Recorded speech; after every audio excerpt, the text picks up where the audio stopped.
jumping right into today's video, I bought a new daily. I sold the GR86, believe it or not.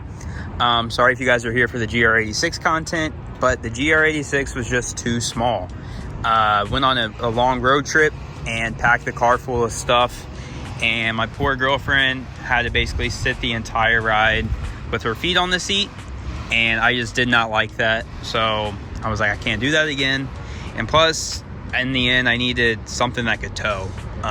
So for instance, like I'm towing my Supra to get the built trans installed. So this is perfect. So real quick, I just want to go over the truck, and then I kind of want to talk about like future plans for the truck.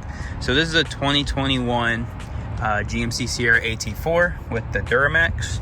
It is the 3.0 inline six, so it's not like that big six something. I wanted the Duramax because it still gets really good gas mileage, and it's a diesel. I mean, come on, everybody likes diesels. If you get a truck, you gotta get a diesel. Even though it is the smaller one, the small one tows a lot still and gets really good gas mileage. So it kind of gets best of both worlds. So it hit both the things right out of the park. And it's the AT4, so it has a lift kit on it from factory. I believe it's a 2-inch lift. Nothing crazy, although it feels super high compared to like my Supra or the GR86. But this is what I went with, and I'm really excited for it. I did buy it used, so it's not the cleanest. Real quick, I'll show under the hood what the little baby Max looks like. I have done a few things to it already, nothing crazy, but this is the Duramax, that little turbo. Yeah, it was a little rough. I did replace these already, and you can see it does have some scratches on it. I replaced both of them. You see this one was pretty bad. This was all damaged, so I replaced those. Those were just a quick little buy from Amazon. But so that's the baby Max. And then going here, super nice. I love the seats, the AT4 seats. Has a sunroof, has your 8-inch touchscreen, has all kinds of features, has vented seats, which is amazing. And then of course it's 4x4. So this thing can do everything I want. Even the rear seats are heated. It's already rhino lined, and then it has a little rubber mat in it too. Yeah, so this is my new daily. I freaking love this thing. I've already had it for 3 weeks now. So pretty much the last time you guys saw a video of the GR86 is when I sold the GR86. It was like the next day.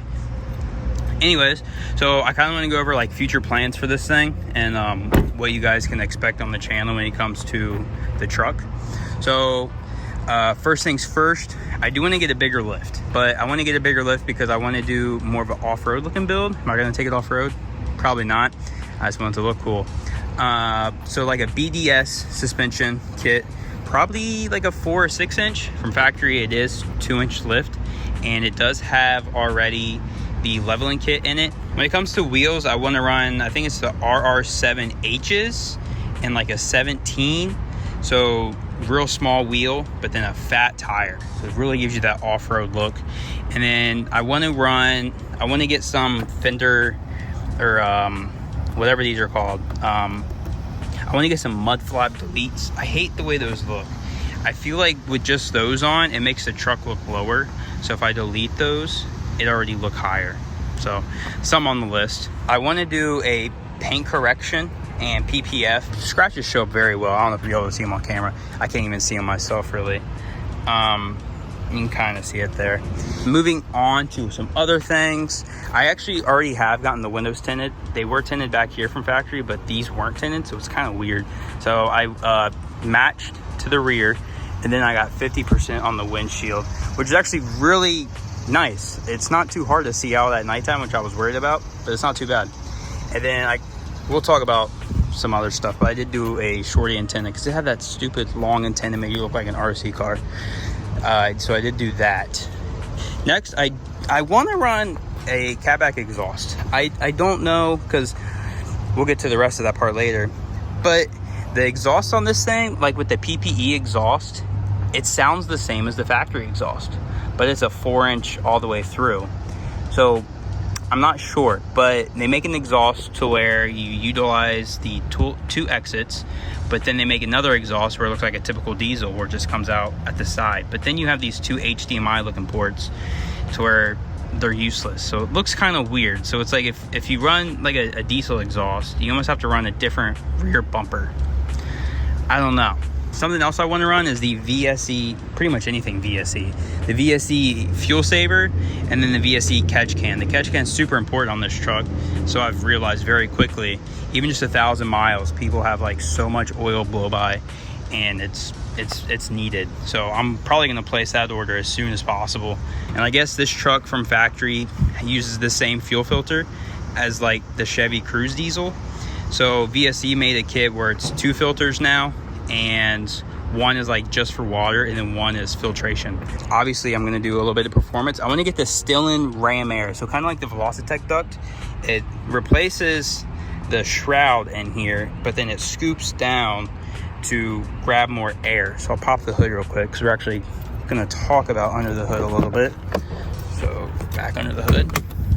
It's weird, it's only a single. I'm so used to the Supra where it's a double. All right, so from factory, you just kind of get air up through these holes, and then supplies air through this little tunnel.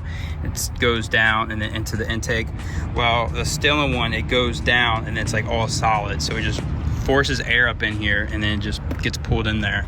So that's kind of how that works. You can kind of, I don't know if you'll be able to see in camera on there, but something I want to do under the hood is the SMB filter, cold air intake, whatever. VSE made a video on it showing that you do make power on it. Not a whole lot, but you do make some, and plus you get more turbo noises, because there is a big like chamber back there that reduces turbo noises.